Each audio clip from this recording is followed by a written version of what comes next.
Alors parlons de synthèse du glycogène. Alors la synthèse du glycogène, on parle également de glycogénogenèse. Il s'agit donc d'une mise en réserve du glucose sous la forme d'un polymère de glucose qui s'appelle le glycogène. Cette mise en réserve se fait dans le foie ou dans les muscles. Alors dans le foie, en fait, on va mettre en réserve une partie du glucose excédentaire, donc après un repas qui sera riche en glucides ou en protéines.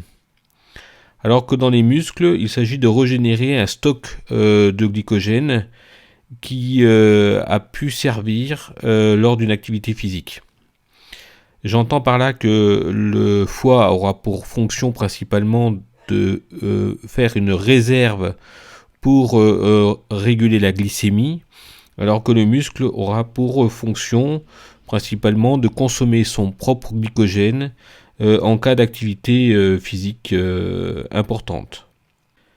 Alors la synthèse du glycogène se déroule essentiellement dans le foie et dans les muscles sous l'effet d'une enzyme qu'on appelle la glycogène synthase à partir de glucose 6-phosphate.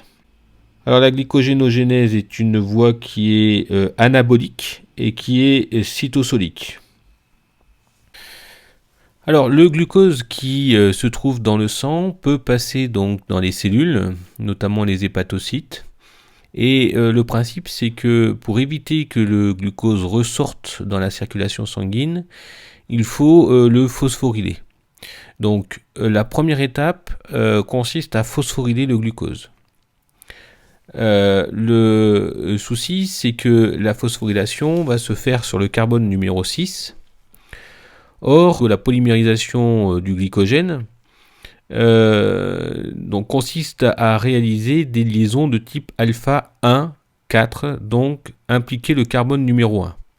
Il faut donc rendre le carbone numéro 1 du glucose réactif et fixer un phosphate sur ce carbone numéro 1 peut être une solution pour le rendre réactif. Donc l'étape fondamentale consiste à faire passer le phosphate du carbone numéro 6 au carbone numéro 1 et ceci est possible grâce à une enzyme qu'on appelle la phosphoglucomutase.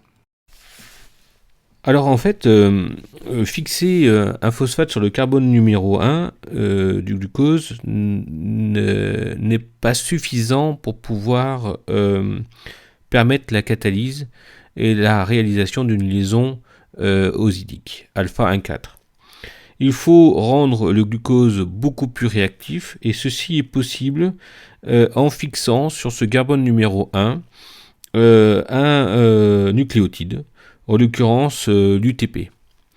Alors cette réaction est possible grâce à l'UDP glucose pyrophosphorylase. Il va y avoir une réaction entre le glucose 1-phosphate et l'UTP pour libérer comme ça un pyrophosphate. Et ces pyrophosphates va être dégradé en 2-phosphate inorganique grâce à la phosphate inorganique phosphatase. Quoi qu'il en soit, on arrive finalement à donc un glucose relié donc à 2 phosphates et à un nucléoside à l'uracile et donc on obtiendra un UDP glucose. Cet UDP glucose est la forme réactive du glucose qui pourra être utilisée par la suite par la glycogène synthase. Alors cette réaction d'activation du glucose est favorisée par l'hydrolyse en fait du pyrophosphate par la pyrophosphatase, puisque en dégradant le pyrophosphate en 2 phosphates inorganiques, on va tirer la réaction dans le sens de la formation de l'UDP glucose. Alors la synthèse alors la glycogène synthase, qui assure la formation des liaisons alpha 1,4, est une enzyme d'élongation et cette enzyme ne peut pas initier de novo la synthèse du glycogène à partir du glucose. Il faut une matrice, on parle de primer ou on parle d'amorce, et cette amorce, elle peut être obtenue de différentes façons. Soit on utilise un fragment de glycogène sous la forme de dextrine, soit s'il n'y a pas de fragment de glycogène, c'est-à-dire vraiment il n'y a plus du tout de glycogène, eh bien on doit partir d'une protéine qu'on appelle la glycogénine. Et cette glycogénine présente des tyrosines qui possèdent une fonction alcool. Et ces tyrosines peuvent servir d'accepteurs grâce à leur fonction alcool et vont pouvoir donc accepter un premier résidu glucosyle provenant d'un UDP glucose. La formation donc de cette première liaison osidique va être catalysée non pas par la glycogène synthase à proprement parler, mais par la glycogène synthase initiatrice. Et la glycogénine elle-même va donc recevoir plusieurs unités de glucose par des liaisons alpha 1,4 et former un primer qui présente environ 8 unités glucose. Alors une fois que cette amorce a été réalisée, on va pouvoir réaliser l'élongation de la chaîne par la glycogène synthase.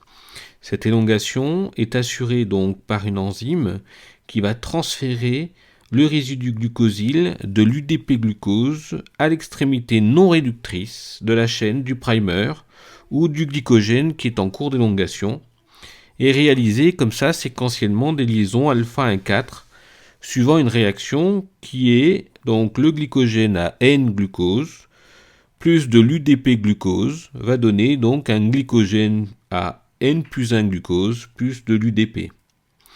Alors l'UDP n'en reste pas là, il va être reconverti en UTP par une nucléoside diphosphate kinase en présence d'ATP, tel que l'ATP plus l'UDP va donner de l'UTP plus de l'ADP.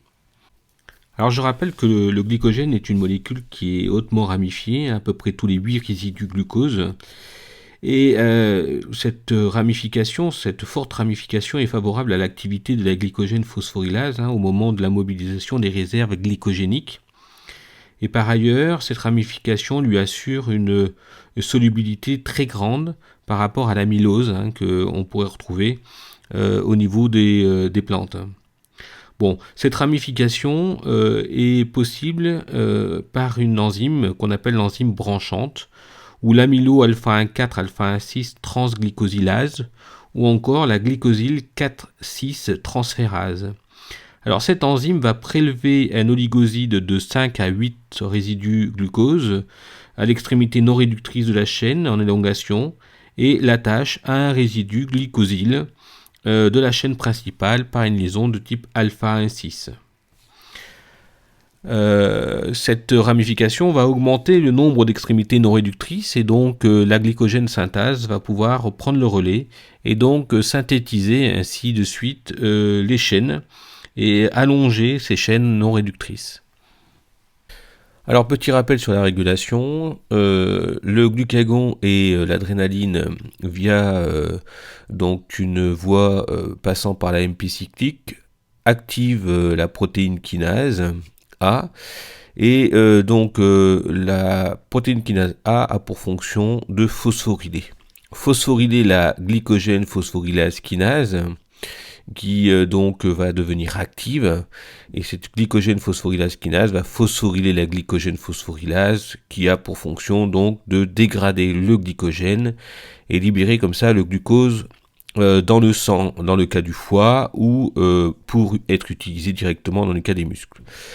Alors parallèlement à ça, la protéine kinase A va phosphoryler la glycogène synthase qui sous cette forme phosphorylée va être inactive. Autrement dit, la forme phosphorylée de la glycogène synthase et la forme phosphorylée de la glycogène phosphorylase est en faveur de la glycogénolyse. Alors, dans le cas de la glycogénogénèse, la régulation est assurée par la possibilité pour la glycogène synthase d'exister sous deux formes. Donc, comme on l'a vu, donc une forme inactive lorsqu'elle est phosphorylée et une forme active lorsqu'elle est déphosphorylée. Alors, le passage d'une forme à une autre est contrôlé par une enzyme qu'on appelle la protéine phosphatase insulinodépendante et de la protéine kinase A. Alors, l'insuline va se fixer sur son récepteur, qui est un récepteur donc AIRS, Et cet IRS1 donc, va initier une série de réactions de phosphorylation en cascade, dont la dernière étape est l'activation par phosphorylation de la protéine phosphatase, qui est dite insulinodépendante.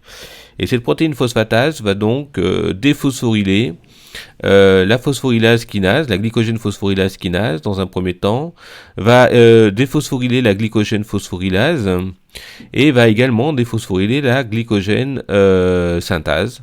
Et sous cette forme déphosphorylée, la glycogène synthase sera active. Alors il faut ajouter aussi que l'insuline favorise l'activité de l'estérase qui hydrolyse l'AMP cyclique en AMP, ce qui va réduire la teneur de la protéine kinase A active, par voie de conséquence favoriser la synthèse du glycogène.